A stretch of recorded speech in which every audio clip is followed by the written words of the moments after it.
Pokémon Red and Blue, the games that started it all, the OG-est of the OG. These games were the start of a world full of possibilities we never would have imagined before. But also, those games gave us the first opportunity to do the Nuzlocke Challenge. A Nuzlocke is a playthrough of a Pokemon game, but with some additional rules. A. You can only catch the first Pokemon you encounter per area. B. If a Pokemon dies, you can no longer use it again. And C. If you lose a battle, you lose the entire challenge. Such simple rules would turn these innocent children's games into an adventure, a mountain waiting to be climbed by only the most proficient Pokemon masters out there. Many people have, over the years, succeeded in this challenge and showed that Pokemon Nuzlockes were not rocket science. As long as you had some good knowledge of the games, you would not need a whole golden theory book to do them. We ask though, what if there was a golden book anyway? What if someone with massive IQ and way too much time on their hands decided, hey, I'm gonna compile all of the useful things you can do to Nuzlocke this baby easy game and put that on the internet as my contribution to the overall eternal quest of the human species to find the truths of the universe. So here we are, with the overkill and probably unnecessary guide to Nuzlocking Pokemon Red and Blue. So, the first thing you need to do when you decide to Nuzlocke a Pokemon game is decide a rule set.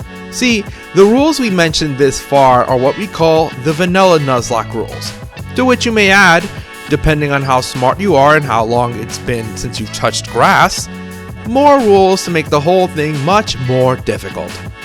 In our own Nuzlocke, we decided to use the Hardcore Nuzlocke rules, which adds the following rules. A. No item in battles. B. No overleveling the next gym leader's ace. C. You have to set the battle mode to set. D. You cannot catch legendaries. And E. Dupe's Claws. Now, you may use a different rule set for your Nuzlocke, but even if you do, you'll still find the content in this video helpful. Now, with all of that being said, let's jump right into it. So the first decision you have to make is what starter you pick for the Nuzlocke, and that decision turns out to be pretty important to say the least. In fact, we do have a video on how each of the starters does in Kanto, but TLDR, Charmander is cringe, Blastoise is good overall, especially late in the game, but you get a lot of other water types. And Bulbasaur totally wrecks the early game and has a few niches here and there afterwards. From there, you just go about your business.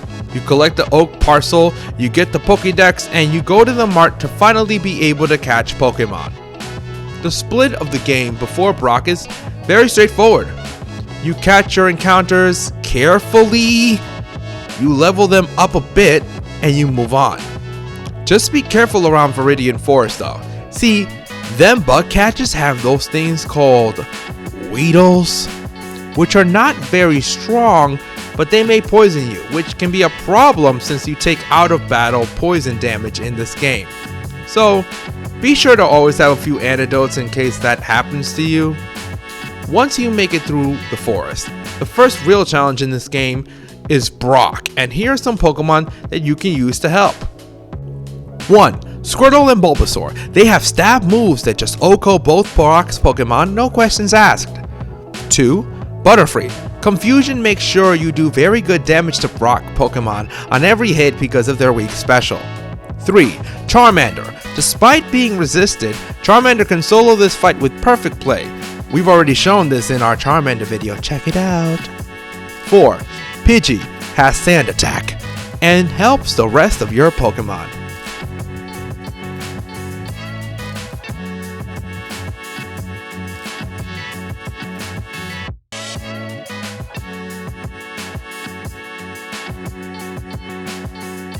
Once Brock is over with, you can proceed to Route 3, which is completely hassle-free as long as you make sure your team is properly leveled and you go back to the Pokemon Center if you need to. After you get your Route 3 encounter, you can also get Magikarp from the Poké Center before Mount Moon, which is very interesting. You can take this Magikarp or Wait to get a guaranteed one with the old rod later, as this Poké Center counts as part of Route 4.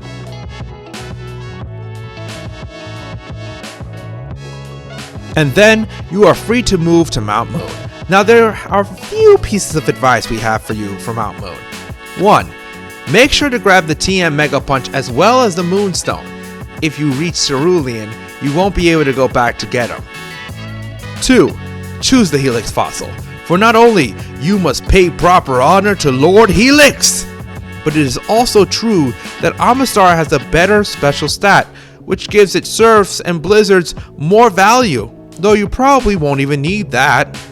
And 3. Above all, be very careful, for Mount Moon has what is without a doubt the most evil trainer in the game. I mean, forget about Giovanni, forget about the champion. This Rocket Grunt has a level 16 Raticate.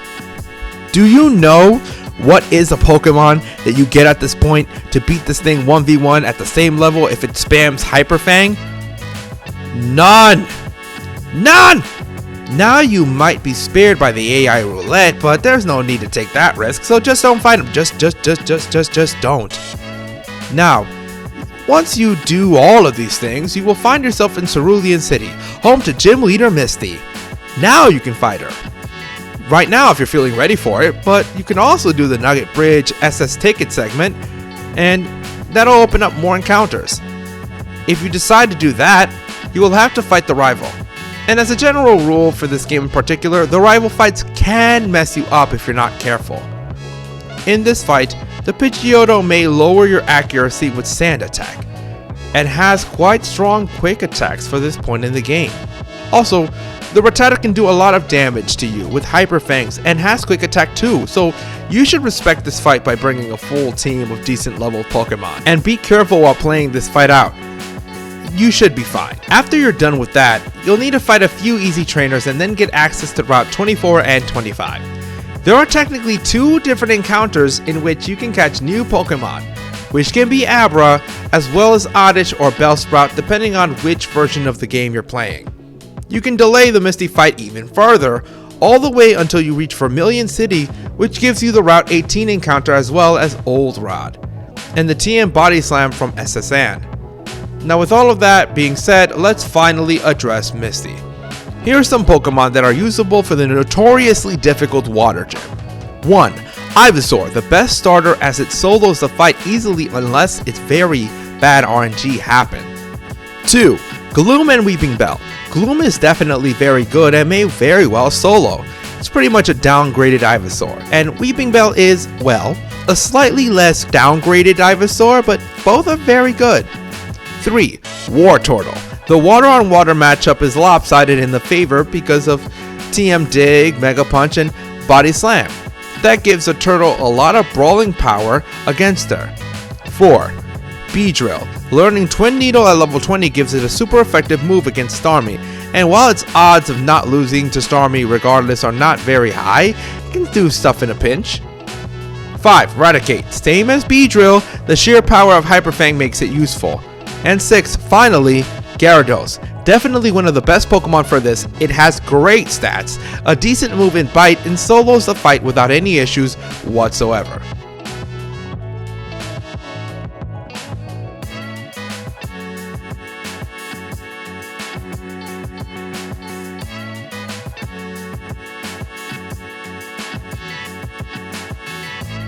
Once you're done with her, the next important fight is the third rival fight, which now has, next to his Pidgeotto, a Raticate and a Kadabra, both of which can be tricky.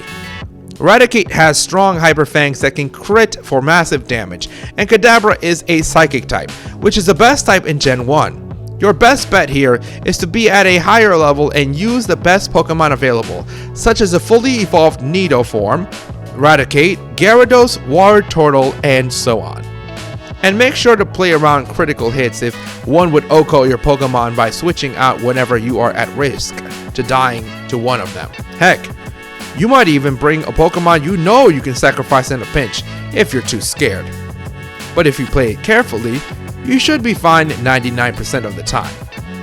Once you get HM cut as a reward for performing kinesis on the ship's captain, you are ready to fight Lieutenant Surge. Fortunately, this gym is the easiest to plan for. Just bring ground types like Diglett, Nidoking, Nidoqueen, Sandshrew for Pokemon Blue players, and so on. You may even go all the way to Rock Tunnel and try to get an Onix or Geodude encounter. Those Pokemon are straightforward and only threatened by Voltorb's Sonic Booms. Also, grass types such as Ivysaur, Gloom, Weeping Bell, and even Parasect are decent here, with performances ranging from making a decent dent on the opponent to a full sweep, depending on the AI benevolence. You could also use Dig on Pokemon like Charmeleon to help, though crit Thunderbolts from Raichu are a threat if you bring those Pokemon against it.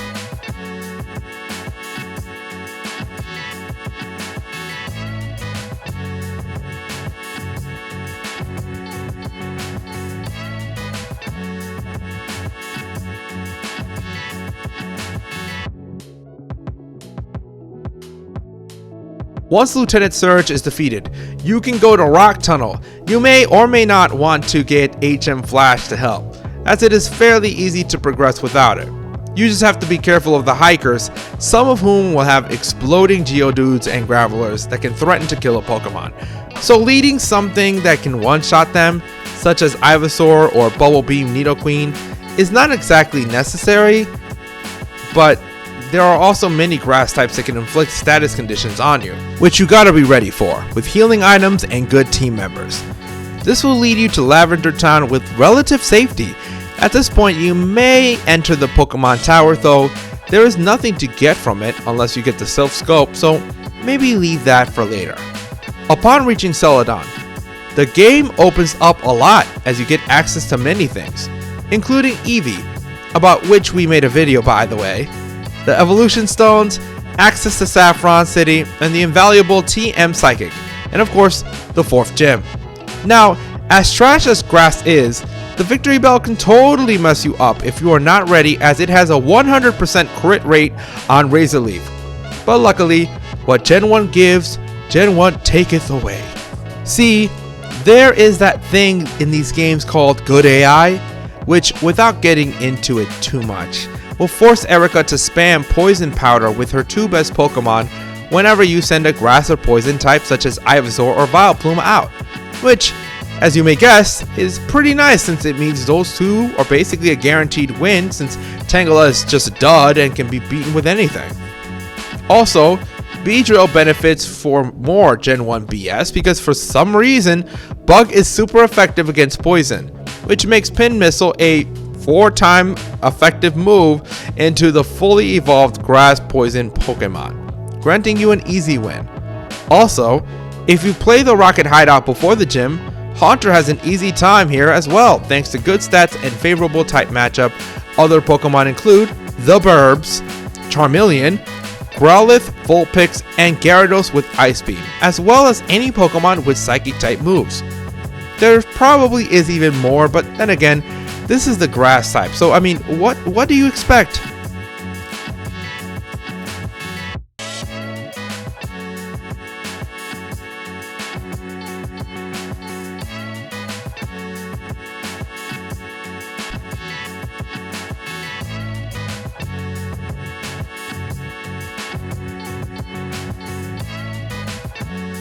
Next, unless you have already done it, comes the Rocket Hideout, and before you go in there, there's a little thing you might want to be aware of: the Pokédoll skip. See, the only reason you have to do this in the first place is to get the Silph Scope and not be blocked by the Ghost Marowak. Ghost Marowak, thanks to it again, Gen 1 glitches, can just be skipped entirely if you use the Pokédoll on it, which of course you can buy in the department store. Now you may think, this is cringe and not in the spirit of the challenge, but I mean, hey, we're just saying. Now, if you do want to play fair against the evil team leader of all people, then I mean, the hideout is not really challenging since 1, there was just a bunch of grunts with Rattatas and poison types, as well as Giovanni, who has this team that's pretty easy to play around, and 2, you can actually go there at a much higher level since the next gym level is 44. Once you get the Silph Scope, You can pretty much cruise from here, defeat your rival in the Pokemon Tower, catch a ghost type or a Cubone if the game hates you, and face the ghost Marowak. Apart from using a Pokédoll, you can beat this by using a grass or water type like Venusaur or Gyarados, which then gets you access to the Pokeflute. The Pokeflute allows you to go to the next part of the game, but more importantly, it gives you Snorlax. Snorlax, to put it lightly, is pretty good. And by pretty good, we mean it is the 4th best Pokemon in the game competitively, right after Mewtwo, Mew, and Tauros, and even better than actual legendaries. So, you probably want to get it. Make sure to bring a strong team that can hold on for a lot, because you need to throw a lot of balls to catch it. Oh, and Gen 1 public service announcement. Great balls are better than Ultra balls in this game. I said it! I said it! Don't ask me why, they just are, so you probably want to use those from this point on all the way to the end. After you get Snorlax from one of the 2 spots it spawns in, you now go to Fuchsia City. I mean, it's preferable to go by cycling roads since there are way fewer mandatory trainers than in routes 12, 13, 14, and 15. But either way, you should be fine as long as you play carefully and have plenty of healing items. Once you are in Fuchsia, you might want to grab your Surf and Strength HMs before anything, as those are pretty great moves to have.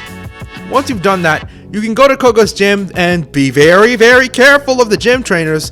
Some of them have Hypnos. Like, what the heck is that?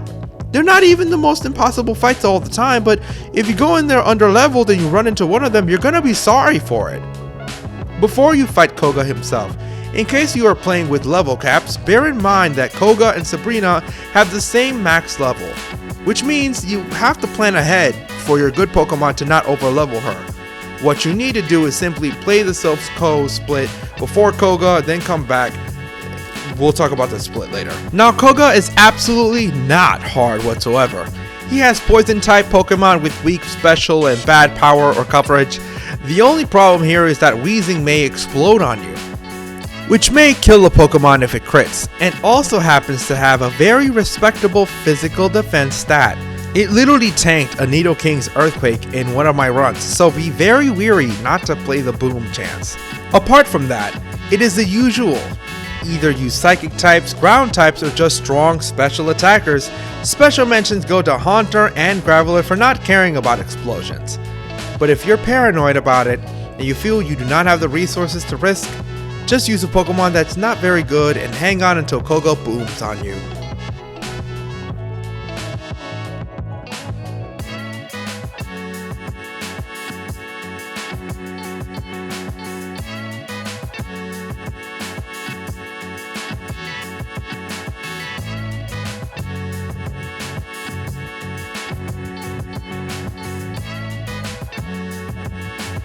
The main good thing about beating Koga is getting access to Surf, which unlocks most of the Kanto map, as well as a ton of encounters, including so many water types as well as other spots like the power plant, all before the next major split of the game, Saffron City. Silph-Co is very easy overall, except for the 5th rival fight, and that is mainly because of the Alakazam. Alakazam has no real counters in Gen 1, and since, as you know, we are facing a Psychic Gym next, we might as well have a section on how to deal with those. Now, there is one silver lining in this, and that is the AI may very well do stupid things like clicking Recover on full HP and not clicking its best moves, but most importantly, you can help your odds by bringing either 1. Your own broken Psychic type such as Kadabra, Executor, Jinx, or our favorite, Starmie! Check our video. 2. Pokemon that have good special like Jolteon and Lapras that can tank hits and dish it back, or 3. Physical attackers to take advantage of Alakazam's poor defenses, Dodrio and Snorlax being examples. In Sabrina's case in particular, leading with a fast physical attacker like Dodrio can help you kill her weaker team members fast to free up resources for the main event, which is very important.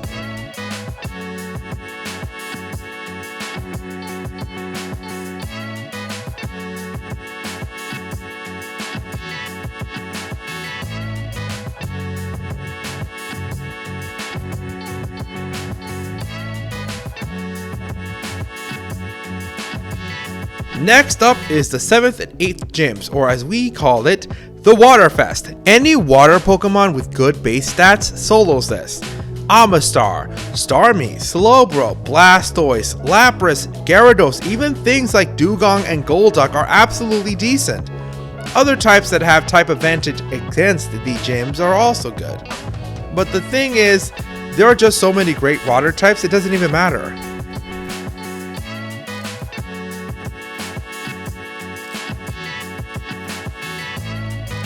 The 6th rival fight is not very different from the 5th one.